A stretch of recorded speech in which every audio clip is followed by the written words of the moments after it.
What's going on, everybody? Mortem here, this time bringing you my first impressions for Aether Iron, a game that describes itself as Deco Punk, which is to say it takes a 1930s Art Deco aesthetic and blends it with some high technology, in particular the technology that keeps a version of New York City afloat and living in the sky. But before we get into that, this game initially released at the end of March 30th. I was a little busy with Crimson Desert at the time, had to do a few other things, and I wanted to, of course, take a look back at it as soon as I got the chance, which is what we are doing here. I was offered a review key for this game that I ultimately turned down, mostly because this game is from a small indie developer and I didn't want to take their key and not be able to cover it right away, so I chose to pay for it recently so I could get around to playing it. And yet, that is not the first time I have played this. You may remember that back in, I believe it was like October of last year, I took a look at the public demo that is still out and available if you want to try this for yourself, and it certainly caught my eye even back then. But primarily speaking, this game is a TRPG, a tactical RPG focused on turn-based battles, in particular car combat, which is interesting. So I've seen a few games do similar things, usually with like trains or horses, where you are actively moving as the battle goes on and you have to take that into account. Well, this car aspect of this game takes that a little bit farther while also keeping some more traditional RPG stuff in there. But first, let's get into the rest of it. I haven't had any trouble running this game, so it's all been good there.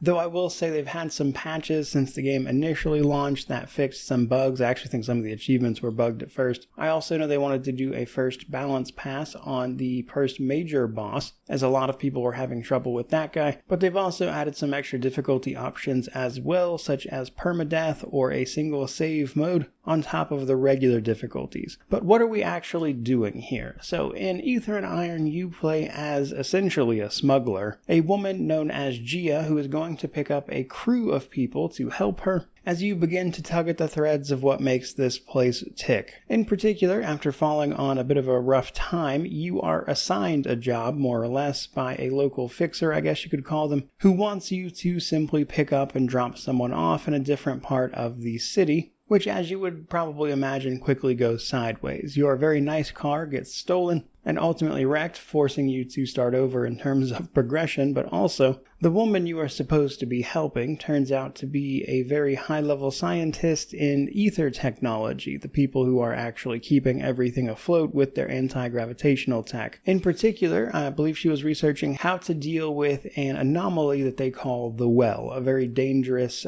place in the sky, more or less a storm where nothing can really be because it is constant. And it also seems to be growing, which is a bit of an issue. But that's really just one of the world's problems, because each section of the city is ruled by a baron, who are pretty much ruthless tyrants willing to wage war on other areas of the city, almost like local crime lord style. So a lot going on story-wise. I'm actually really interested in seeing how that pans out, because in addition to that stuff, we do have a little bit of choice and consequence here. What I'm going to be looking into for the review in particular is just how far that stuff goes. Because from what I understand, there are supposed to be multiple endings based on some things you do or do not do in terms of like side quests, and then even within those there are situations where you have choices to like tell people or hide particular information, and more often than not this just leads to varying rewards. So I'm curious what the actual narrative impact of those things will be, which is of course something I'll check out in the actual review itself. But in order to see some of that stuff, you're going to have to deal with, of course, the game's RPG systems, which are basically twofold. The non-combat and then the combat itself with the cars and everything. So on the non-combat side, you're eventually going to be picking up crew members who can each be assigned a car, and they'll kind of join you in battles. But each of those characters individually, every time your crew levels up, will also be able to pick a talent point, essentially, which gives you a bonus to a particular talent that you can use in conversations or particular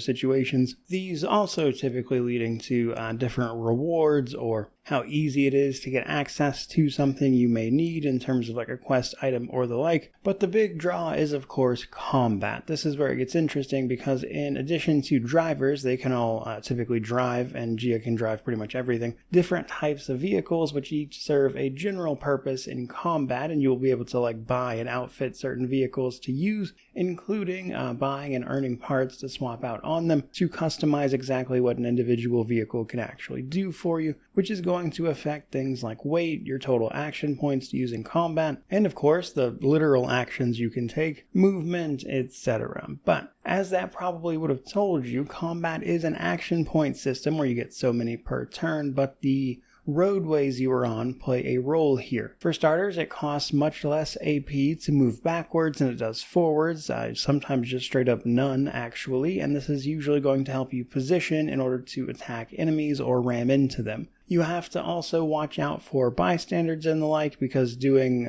basically crimes more or less, like killing the bystanders, will increase your heat level, which has various effects, namely around the frequency of random battles and combats as you move around the game's like little world. Though just having to deal with regular old hazards is a big part of it. In addition to the usual stuff you would expect, you also have to watch out for when you defeat an enemy. They will typically fly backwards because you are moving forward on the road after all. And so that enemy falling off of the battle map will actually cause a fair bit of damage as well, and if you don't set it up properly, might be bad for you. But there's also other things like the roadway occasionally splitting into two parts, forcing you to move between them, which can cost a lot of action points, and then weapons and abilities play a big role there, and more or less there's a lot more to the combat than you might initially think. And I think one thing that's really going to make or break this game, though I would say probably make it at this point as the reception has been pretty positive, is how much they lean into that. Because as I mentioned, while I have seen plenty of games do similar things in concept, those are usually one-offs, whereas in this game it's like the main focus, and so in many ways I think it might feel fresh just on that alone. But I am very much looking forward to seeing how much they put into this in terms of like different mechanics and options, and whether or not it gets stale over the course of the thing basically. But